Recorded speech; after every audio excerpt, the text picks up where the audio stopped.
my name is Josh, also known as Yoshi Bear J. I'm a digital marketer, and in this video, I'm going to be showing you guys step by step how to run ads in order to get more likes, followers for your Instagram page. Guys, it's very important to have a paid ad strategy that's going to help you get more reach, exposure for your business. And it's also going to give you an opportunity to show what you do to the right audience. A lot of people are boosting posts and all that, but guys, this is a much better way to show what you do to the right audience. And it's better in terms of reach as well as being more efficient with how you spend your budget on the platform.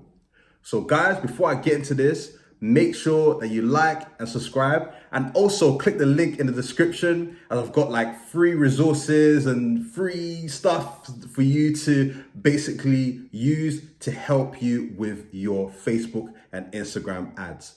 But guys, as you know, I don't waste no time. Let's get into the video. So guys, here is how to get more eyeballs and followers to your Instagram page. Obviously, we know that Instagram is constantly changing their algorithm, especially if you rely on getting more followers and getting more reach and eyeballs organically to your Instagram. Sometimes if you notice a dip, it's always good to do some ads to get some eyeballs and get some followers to your page. This is great if you already have a big following, or this is great if you've just started your Instagram page and you just want to quickly grow some followers and get your name out there and all that good stuff. So guys, this is how to run ads for it. So this is what you got to do, yeah? So this is the ads manager right now. This is it right now, yeah? Then you just click on create. Then you select traffic. Then once you've selected traffic, you then click continue. Then you're going to be given these two options right here. You got recommended settings and manual traffic campaign.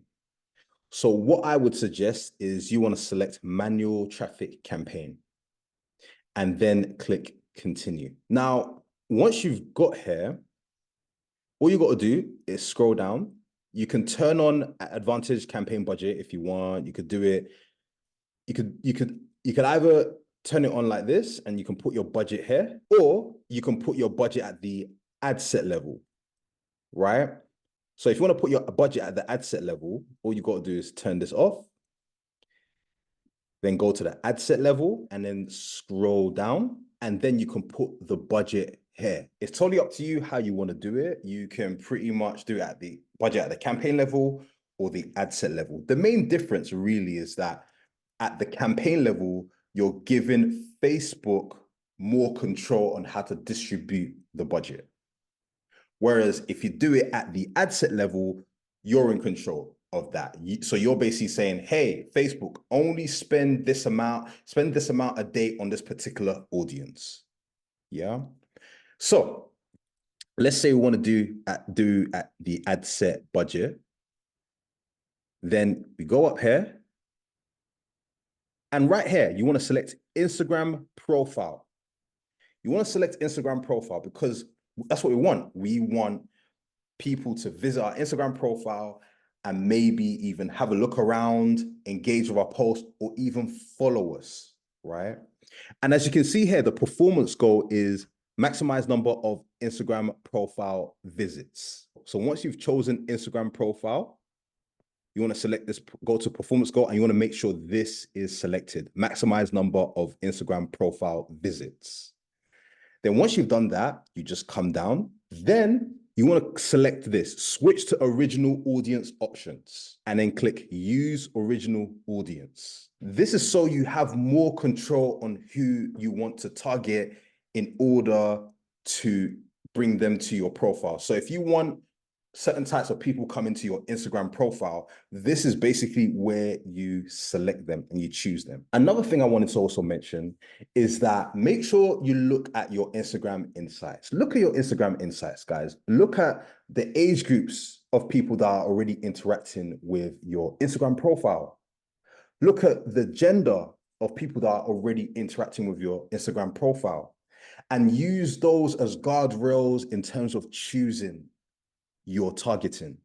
If you're finding that you're getting a lot of followers or people interacting with your Instagram or following you on from the UK or the US or Australia or from Africa or from wherever parts of the world, right? That's what you want to put into here, right?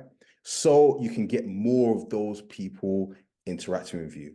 But obviously, you want to make sure that the people that are following you are obviously from certain markets that you're able to do business with, because there's no point of getting a bunch of followers from a market that you're not able to do business with, or you can't send your products to, or it's too expensive to send your products to. You want to make sure that you're getting followers from markets that you can actually do business with, not just any random place in the world, right? So this is where you want to be a lot more specific. So for example, say if I wanted to get a lot more of my followers from the UK, I just basically put in the UK. If I find in my insights that the people that are following me and interacting with my Instagram profile are between the ages of 31 to 65, that's basically what I'm going to target, because that is already happening on my profile. With marketing, you want to take the path of least resistance.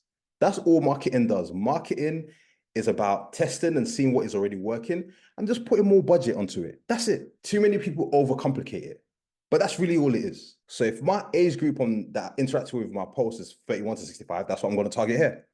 If the majority of people that are interacting with my post are women, I'm going to select women. Now, in terms of interests, for those of you that boost your Instagram, boost posts, this is essentially what you want to be doing instead. This is where you want to be choosing certain interests that are in alignment with your audience. So say, for example, you sell dresses on your Instagram profile. You want to be targeting retail stores. You want to be targeting fashion accessories, etc., etc. That's what you want to be doing.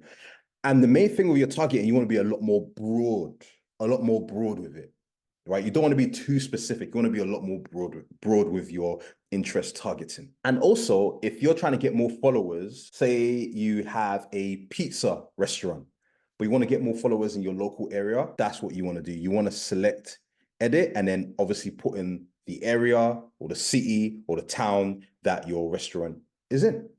So people can see and be like, oh my gosh, yeah. Follow, oh, they're up the road. Okay, cool. Let me follow them, see what they're up to. Let me support them as a local business. So that's interest. So you want to make sure that your interests are broad.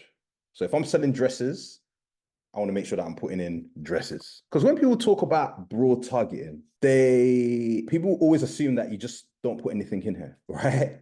That's what people always assume. But that's not necessarily the case. Broad targeting is also broad interest, like dresses, accessories.